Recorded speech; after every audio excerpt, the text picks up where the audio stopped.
Y aquí nos encontramos nuevamente, mis estimados suscriptores, público en general, ¿cómo están ustedes? El estilo parental negligente es el que más secuela deja en el desarrollo del niño, ¿sí? Es el que más marcado deja al niño en cuanto a su comportamiento. Pues entonces vamos ahí, como recuerden, al principio vemos estas características de los padres, es decir, lo que ofrecen los padres a los niños, y después las conductas de estos niños y adolescentes, jóvenes igualmente, ¿no? Entonces, cuando existe en los padres, cuando existe en el hogar un estilo parental negligente, sus principales características son que los padres, tanto el padre como la madre o los dos, no se implica afectivamente con sus hijos. Es decir, cualquier evento cotidiano en casa, en la escuela, es que me caí, es que me golpeé, es que me enfermé, es que me saqué 4, me saqué 0, etcétera. A los padres ni les va ni les viene. También existe una delegación de responsabilidades parentales, por supuesto. Fíjense ustedes igualmente por casos en consulta, por experiencia, la típica frase de las madres y a veces también de los padres, ¿cuál es? Para eso estoy pagando. Es decir, yo pago para que lo tengan al niño, al adolescente, ahí en esas 4 paredes llamadas aula, que le soporten, que las maestras, que los compañeros los soporten, los aguanten, para eso pago. Sí, es el criterio de muchas madres y padres de familia. ¿Cuál es una característica de este tipo de padres? Es que les gusta delegar la responsabilidad del cuidado y conducción y guía de sus hijos a terceros, a los abuelos, a los tíos, a sus amiguitos, es decir, deslindarse completamente de la responsabilidad de esa nueva criatura que muy pronto irá a la sociedad. Son altamente vulnerables a la ruptura familiar. De aquí viene junto a una característica del tipo de apego que tienen terror al abandono y donde es que se va cocinando la dependencia tóxica o patológica con cierto tipo de personas o cosas. Fíjense ustedes desde dónde vienen. Muchas veces nos preguntamos, ¿por qué mi hijo será así? Ay, mi hijito, ¿por qué será así? Esa señora, es que esa guambra lo dañó a mi hijo. No, no es así. El comportamiento de un niño exteriorizado en su juventud, en su adultez, lo adquirió en la casa de ustedes, padres. No invierte el tiempo con sus hijos, relacionado a la primera característica, es decir, mientras menos tiempo con ellos, mejor. Mejor. ¿Por qué? Porque obviamente muestran que desinterés, indiferencia. Incluso algunos autores lo asocian con hijos no planificados, hijos no deseados. Pero eso es otro tema, para otro video. No implican tiempo con sus hijos, presentan definitivamente un ambiente familiar completamente disfuncional, desorganizado. Ahí no existe esa frase, esa palabra familia, no existe hogar. Simplemente conviven esos miembros, esos elementos de ese grupo, pues porque así es la vida, porque pues asomó, aparecieron los hijos y presentan una total indiferencia hasta ante la existencia de los hijos. Y esto es lo más cruel. Esto sustenta la condición, la teoría del abandono presencial, porque miren, es más doloroso estar presente y comportarse indiferentemente ante la cotidianidad y la existencia del pequeño, a no existir físicamente en la vida de ese pequeño. Le dejan unas secuelas, unas marcas profundas, difíciles de superar, solo. Realmente necesita ayuda, mucha ayuda de su entorno y obviamente con guía del profesional. Cuando existe un estilo negligente en el hogar, ¿cómo se puede desarrollar el pequeño? ¿Cómo se puede desenvolver ese niño? Es por eso que hay altos índices de abandono del hogar en este tipo de estilo negligente y en el autoritario.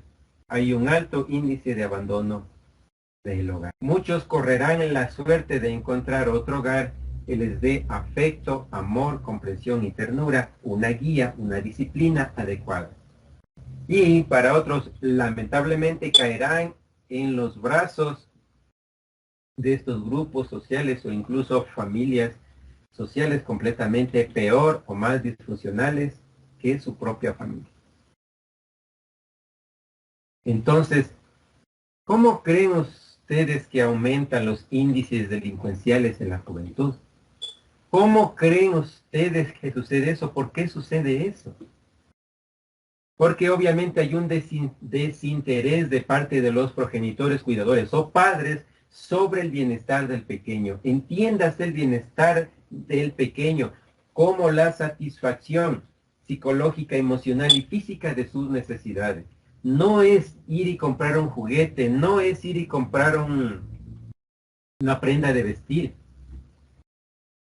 No es con ir a matricularle en el colegio más caro. No. La experiencia que siempre recordará el pequeño y la almacenará en su memoria emocional es la convivencia, es el día a día, es lo que le brindas en palabras, en gestos, en actitudes, comportamientos, en miradas hacia el pequeño. Eso perdurará en el corazón del pequeño, en sus recuerdos y siempre estará latente. Y eso obviamente lo condicionará durante todo su proceso de desarrollo hasta llegar a la adultez mayor y pues obviamente hasta dejar esta tierra. Entonces hay que preguntarnos, ¿qué estoy heredando a mi hijo? ¿Qué le estoy brindando?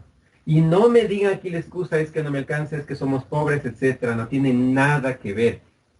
Porque si bien es cierto, como alguien dijo por ahí, la pobreza empieza en nuestra mente.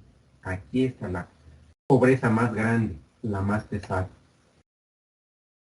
Continuemos. Entonces, fíjense en ustedes, de todas estas características dejan secuelas profundos en esos niños, pero la más fuerte son la indiferencia, un ambiente completamente disfuncional. Ni lo conocen al papá o a la mamá, incluso viviendo en la misma casa. La delegación de responsabilidades parentales a terceros. Ahora vamos a ver cómo es el comportamiento de esos niños y adolescentes y obviamente jóvenes. ¿Qué conductas presentan estos niños bajo el estilo negligente? Y entonces, ahora vamos a analizar de cómo se comporta un niño, un adolescente y joven, y obviamente si ya tiene esa conducta será de adulto, bajo este estilo parental de crianza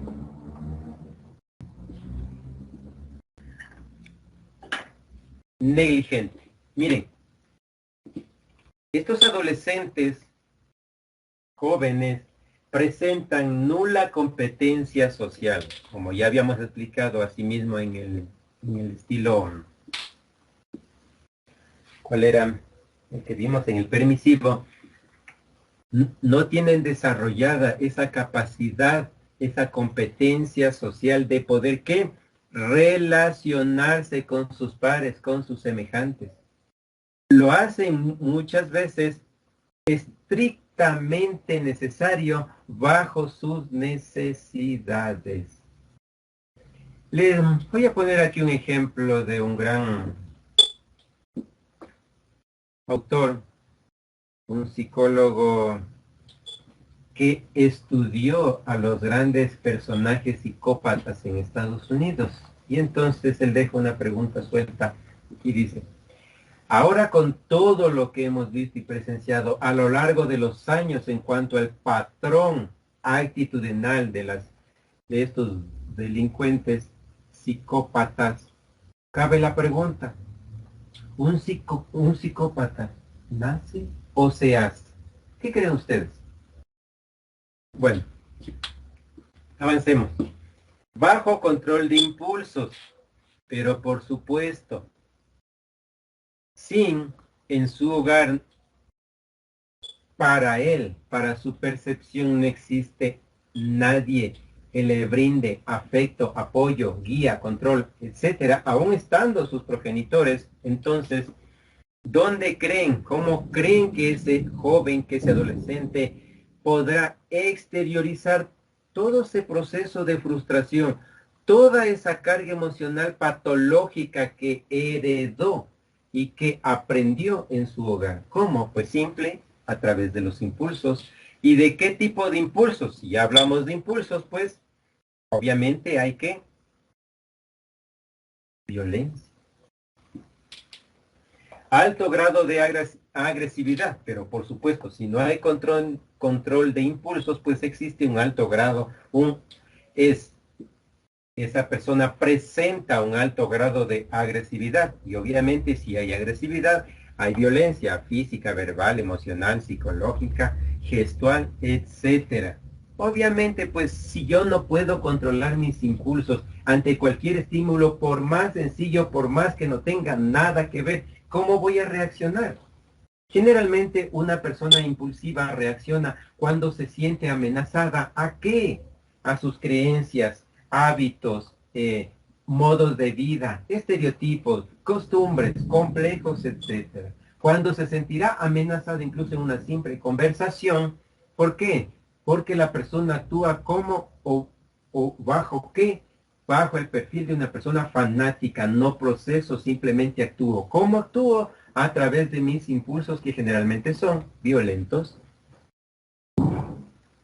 Escasa motivación y capacidad de esfuerzo, es decir, si hablábamos en el estilo anterior, como era en el permisivo, si no existe esa motivación, no existe la creatividad. Si no hay la creatividad, no hay seguridad en uno mismo. Si no hay seguridad en uno mismo, no hay confianza en uno mismo. Si no hay confianza en uno mismo, pues entonces, ¿qué sucede? No tengo ese motor que me impulsa, no tengo ese deseo que me impulsa a seguir, a continuar, a mejorar, a buscar trabajo, a terminar mis estudios, etcétera.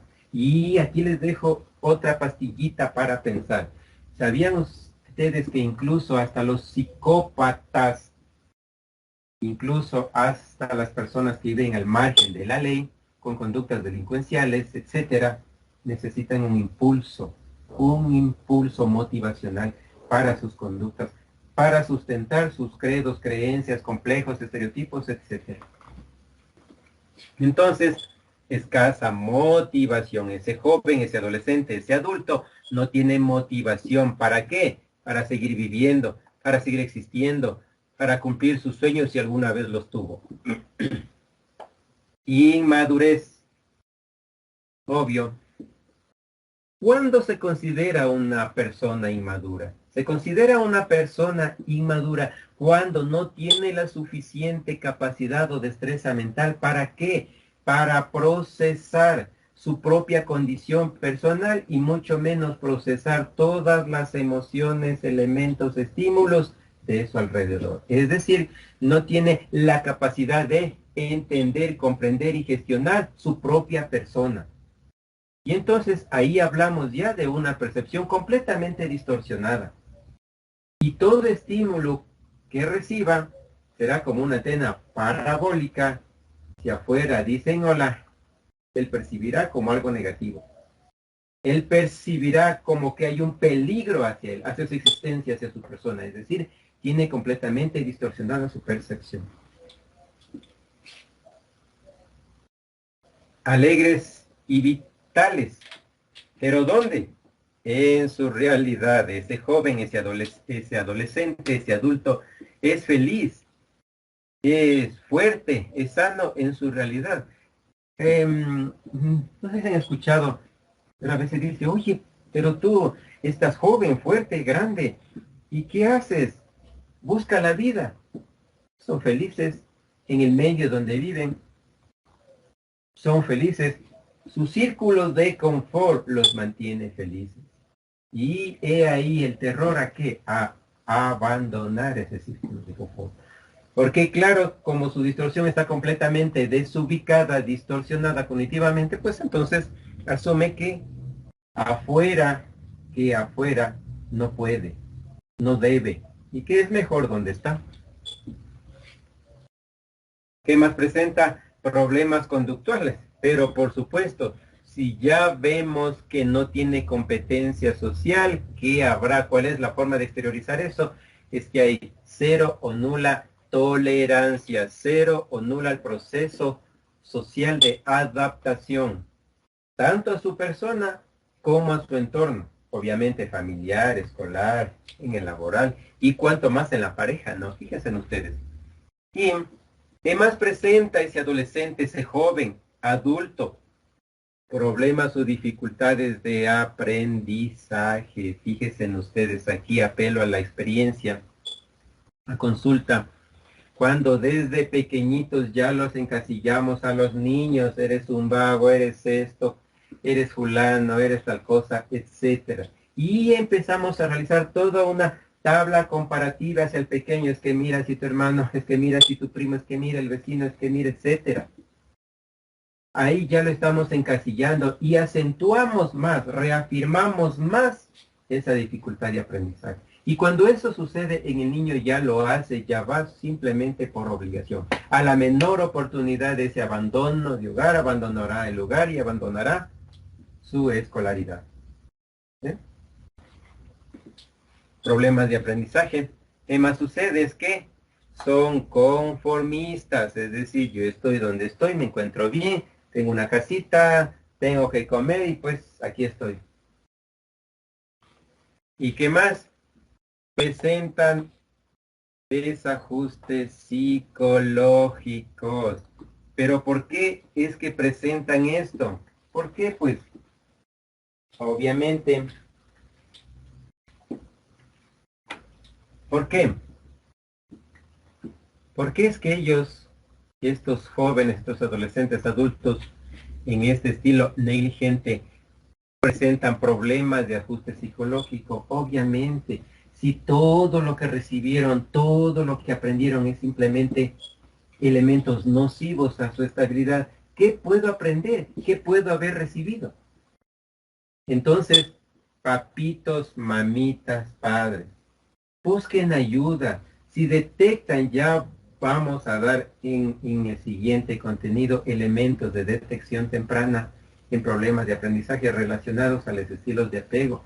Pero como habíamos dicho anteriormente, esa corrección, ese reciclaje de actitudes, creencias, complejos, etcétera, primero empieza contigo. Primero empieza por el padre, por la madre. Luego, como los niños aprenden mediante un proceso de asimilación, de observación, incluso sin que le digas nada, él lo hará, él lo asimilará. Pero primero debemos empezar, ¿con quién? Con nosotros, con papá, con mamá. Si no tienes, si no entiendes, busca ayuda. Ve a tu escuelita, solicita una escuela para padres, busca ayuda. Busca un profesional que te guíe, que te oriente, y no solo a uno, sino a la pareja. Qué complejo, ¿no? Pero lo más lindo es cuando aceptamos que hay un error y buscamos ayuda. Así es que muchísimas gracias por su atención y vamos a continuar con el siguiente estilo de crianza. Gracias por su atención.